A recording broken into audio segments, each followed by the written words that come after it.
सा कोई दाता कोई निराला नहीं है। बोला बोला शंकर भगवान की। भोले सा कोई दाता कोई निराला नहीं है। कैलाशपति तू सा कोई दिलवाला नहीं है।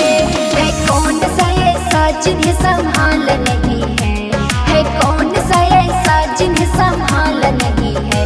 कैलाशपति तू सा कोई दिलवाला नहीं है।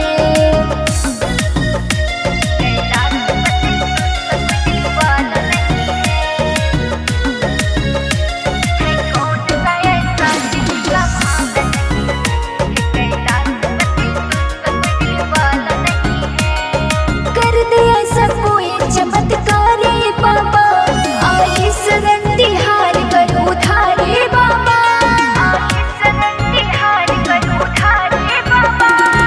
कर दे ऐसा कोई चमत्कार रे बाबा, आए शरण तिहार कर उधार रे बाबा।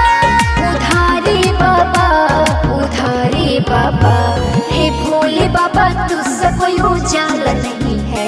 हे कैलाशपति तू सब दिलवाला नहीं है कौन सा ऐसा जिन्हें संभाला नहीं है। हे कैलाशपति तू सब दिलवाला नहीं है।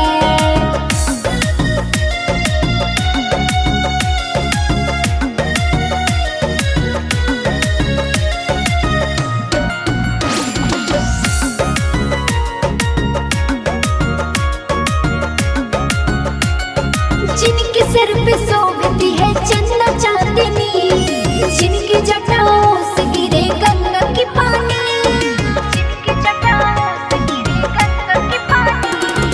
जिनके सर पे शोभती है चंदा चांदनी, जिनकी जटाओं से गिरे